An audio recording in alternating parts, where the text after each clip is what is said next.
It was 8 o'clock when we landed.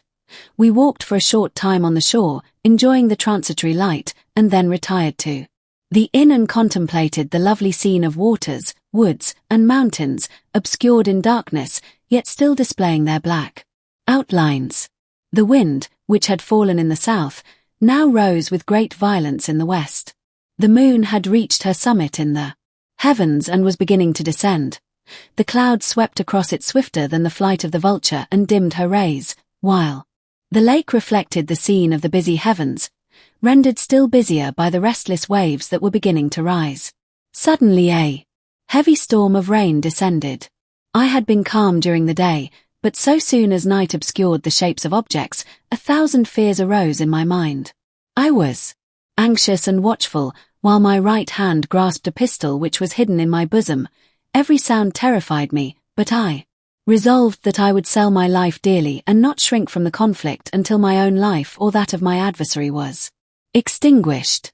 Elizabeth observed my agitation for some time in timid and fearful silence, but there was something in my glance which communicated terror to her, and trembling, she asked, "What is it that agitates you, my dear Victor?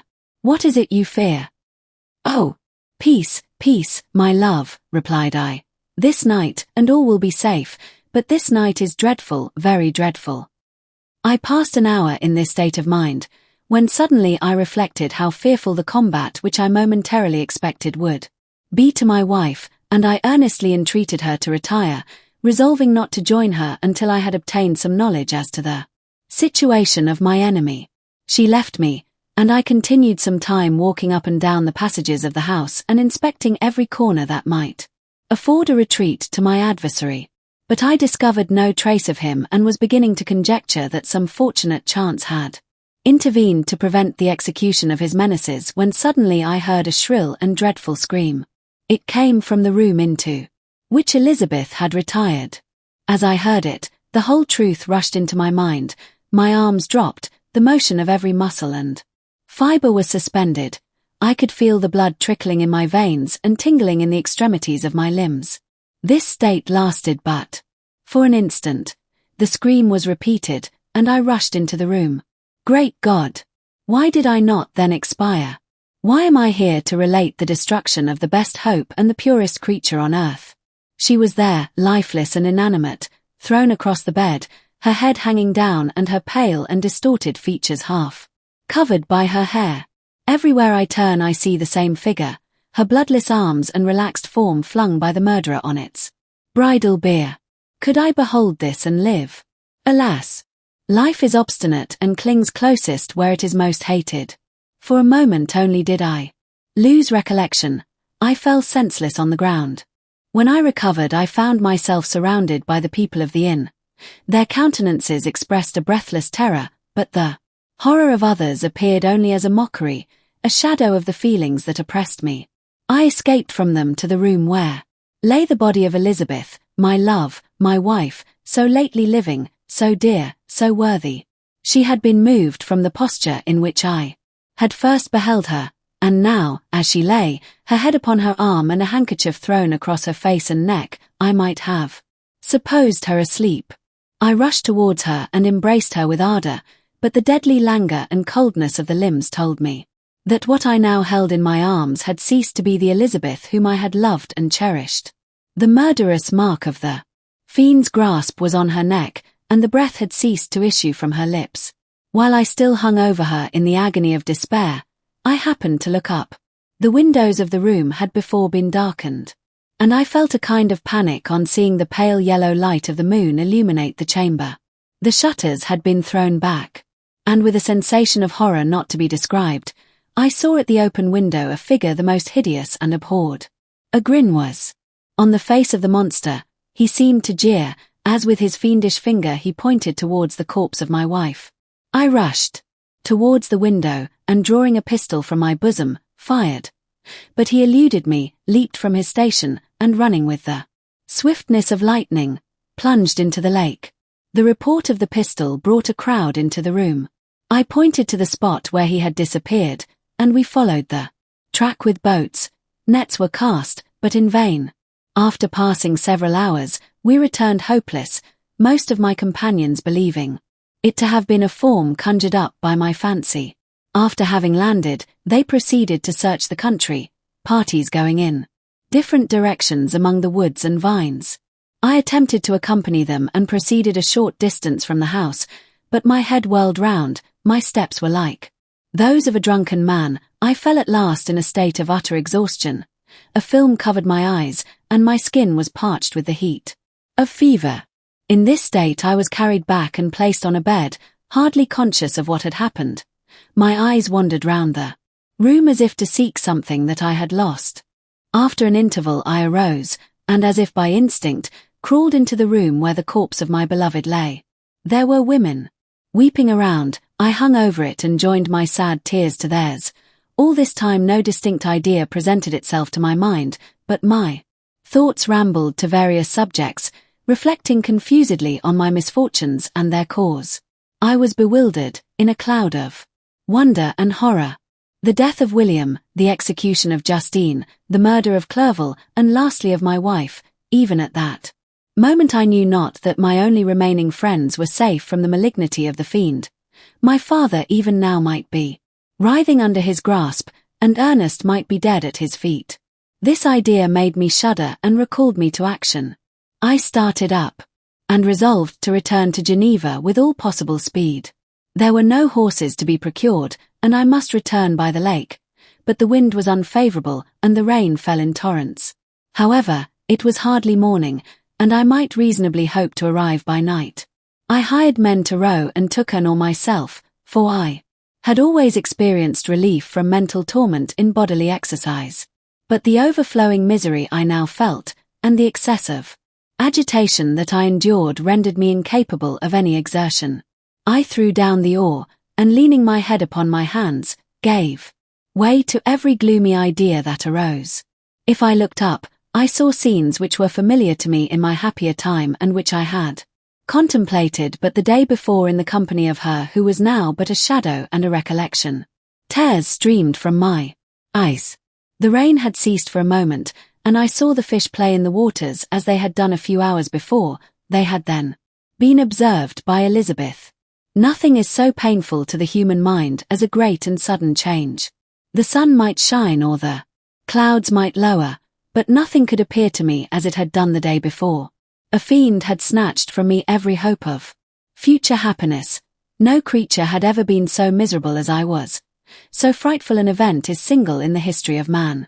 But why should I dwell upon the incidents that followed this last overwhelming event? Mine has been a tale of horrors. I have reached their acme, and what I must now relate can but be tedious to you. Know that, one by one, my friends were snatched away. I was left desolate. My own strength is exhausted, and I must tell, in a few words, what remains of my hideous narration. I arrived at Geneva. My father and Ernest yet lived, but the former sunk under the tidings that I bore. I see him now, excellent and venerable old man. His eyes wandered in vacancy, for they had lost their charm and their delight. His Elizabeth, his more than daughter, whom he doted on with all that affection which a man feels, who in the decline of life, having few affections, clings more earnestly to those that remain. Cursed be the fiend that brought misery on his grey hairs and doomed him to waste in wretchedness. He could not live under the horrors that were accumulated around him. The springs of existence suddenly gave way.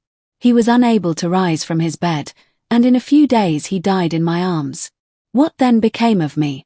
I know not. I lost sensation, and chains and darkness were the only objects that pressed upon me. Sometimes, indeed, I dreamt that I wandered in flowery meadows and pleasant vales with the friends of my youth, but I awoke and found myself in a dungeon.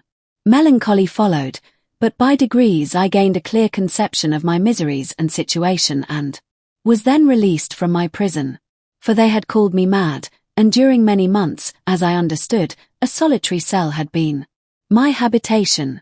Liberty, however, had been a useless gift to me, had I not, as I awakened to reason, at the same time awakened to revenge. As the memory of past misfortunes pressed upon me, I began to reflect on their cause, the monster whom I had created, the miserable demon whom I had sent abroad into the world for my destruction. I was possessed by a maddening rage when I thought of him, and desired and ardently prayed that I might have him within my grasp to wreak a great and signal revenge on his cursed head. Nor did my hate long confine itself to useless wishes. I began to reflect on the best means of securing him, and for this purpose. About a month after my release, I repaired to a criminal judge in the town and told him that I had an accusation to make, that I knew the destroyer of my family, and that I required him to exert his whole authority for the apprehension of the murderer. The magistrate listened to me with attention and kindness. "Be assured, sir," said he, "no pains or exertions on my part shall be spared to discover the villain." "I thank you," replied I. "Listen, therefore, to the deposition that I have to make. It is indeed a tale so strange that I should fear you would not credit it were there not something in truth which, however wonderful, forces conviction. The story is too connected to be mistaken for a dream, and I have no motive for falsehood." My manner as I thus addressed him was impressive but calm. I had formed in my own heart a resolution to pursue my destroyer to death, and this purpose quieted my agony and for an interval reconciled me to life. I now related my history briefly but with firmness and precision, marking the dates with accuracy and never deviating into invective or exclamation. The magistrate appeared at first perfectly incredulous, but as I continued he became more attentive and interested. I saw him sometimes shudder with horror, at others a lively surprise, unmingled with disbelief, was painted on his countenance. When I had concluded my narration, I said, "This is the being whom I accuse and for whose seizure and punishment I call upon you to exert your whole power. It is your duty as a magistrate, and I believe and hope that your feelings as a man will not revolt from the execution of those functions on this occasion." This address caused a considerable change in the physiognomy of my own auditor.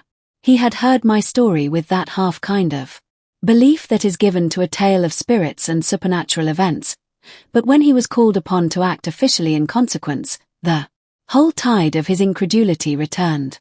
He, however, answered mildly, "I would willingly afford you every aid in your pursuit, but the creature of whom you speak appears to have powers which would put all my exertions to defiance. Who can follow an animal which can traverse the sea of ice and inhabit caves and dens where no man would venture to intrude? Besides, some months have elapsed since the commission of his crimes, and no one can conjecture to what place he has wandered or what region he may now inhabit. I do not doubt that he hovers near the spot which I inhabit, and if he has indeed taken refuge in the Alps, he may be hunted like the chamois and destroyed as a beast of prey. But I perceive your thoughts. You do not credit my narrative and do not intend to pursue my enemy with the punishment which is his desert." As I spoke, rage sparkled in my eyes. The magistrate was intimidated. "You are mistaken," said he. "I will exert myself, and if it is in my power to seize the monster, be assured that he shall suffer punishment proportionate to his crimes. But I fear, from what you have yourself described to be his properties, that this will prove impracticable, and thus, while every proper measure is pursued, you should make up your mind to disappointment. That cannot be, but all that I can say will be of little avail. My revenge is of no moment to you, yet, while I allow it to be a vice, I confess that it is the devouring and only passion of my soul. My rage is unspeakable when I reflect that the murderer, whom I have turned loose upon society, still exists. You refuse my just demand. I have but one resource, and I devote myself, either in my life or death, to his destruction." I trembled with excessive agitation as I said this. There was a frenzy in my manner, and something, I doubt not, of that haughty fierceness which the martyrs of old are said to have possessed. But to a Genevan magistrate, whose mind was occupied by far other ideas than those of devotion and heroism, this elevation of mind had much the appearance of madness. He endeavored to soothe me as a nurse does a child and reverted to my tale as the effects of delirium. "Man," I cried, "how ignorant art thou in thy pride of wisdom! Cease, you know not what it is you say." I broke from the house angry and disturbed and retired to meditate on some other mode of action.